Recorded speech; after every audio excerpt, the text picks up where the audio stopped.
पैसे फक्त 110 वाढलं. 10 रुपये तर तुमचं उलट नुकसानच झालं नाही. आणि त्याच्यामध्ये जीएसटी लागली का ते गेले. एक्झॅक्टली. टॅक्स लागतात ते वेगळे त्यांच्यावर. जीएसटी जातात तर काहीच प्रॉब्लेम.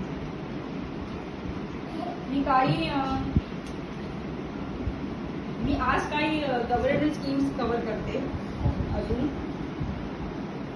एक आहे सिनियर सिटीजन सेव्हिंग स्कीम्स. ती खास सिनियर सिटीजन साठीच आहे. 60+ तुझ्या ह्याच्यासाठीच आहे खास. त्याच्यामध्ये 7 to 7.5.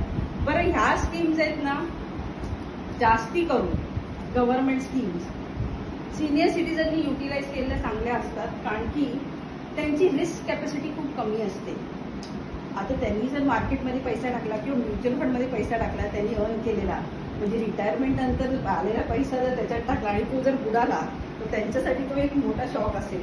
ते घेऊ नाही शकत. पैसा त्यांचा तोही वाढेल, पण त्यांच्याकडे वेळ कमी राहिलाय एकतर, म्हणजे माहिती नाही पुढची 10 वर्ष आहे, 20 वर्ष आहे का 5 वर्ष आहे, आणि मग ती रिस्क कोण घेणार.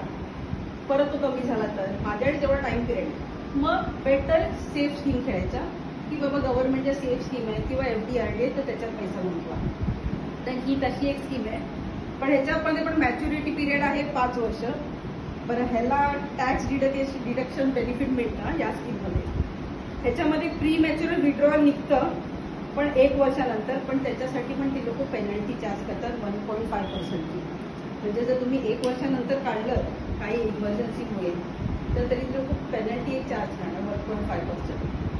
पण टॅक्स डिडक्शनचं निग्रह असतं त्यांच्यामध्ये त्या स्कीममध्ये, सिनियर सिटीजन सेव्हिंग स्कीम्स. दुसरी एक आहे सुकन्या समृद्धी योजना. ही खास मुलींसाठी स्कीम काढली. ही स्कीम खूप चांगली आहे मुलींच्या दृष्टीने बघितलं तर. म्हणजे न्यूबॉर्न बेबी झाली आहे तर मी तर म्हणेन डेफिनेटली त्या मुलीची ही स्कीम काढून ठेवायची. त्याच्यामध्ये मॅक्झिमम इन्व्हेस्टमेंट 1.5 lakhs म्हणजे 1.5 लाखापर्यंत आहे. त्याच्यामध्ये इंटरेस्ट रिटर्न्स 8.8% मिळते. ही मला तरी वाटते ही गव्हर्नमेंट स्कीम ही अशी आहे जिच्यात 8% मिळत आहे. बरं, टॅक्स बेनिफिट आहे, म्हणजे टॅक्स लागत नाही याला मॅच्युरिटीला. मॅच्युरिटी पिरियड ह्याचा 21 वर्ष आहे किंवा 18, म्हणजे 18 वर्षी जर मुलीचं लग्न करताय तर ही तुम्ही विड्रॉ करू शकता. आणि डिपॉझिटचं खरं ड्युरेशन ह्यांचं 15 वर्ष आहे.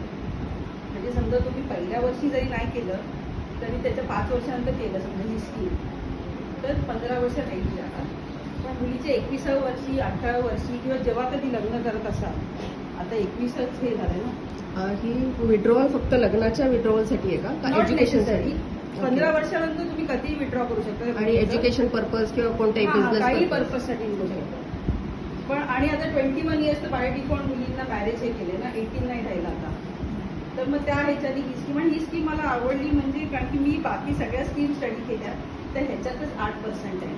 पण मी तर सांगेन की ज्यांना मुली आहेत त्यांनी तर डेफिनेटली ही स्कीम घ्या. त्याच्यानंतर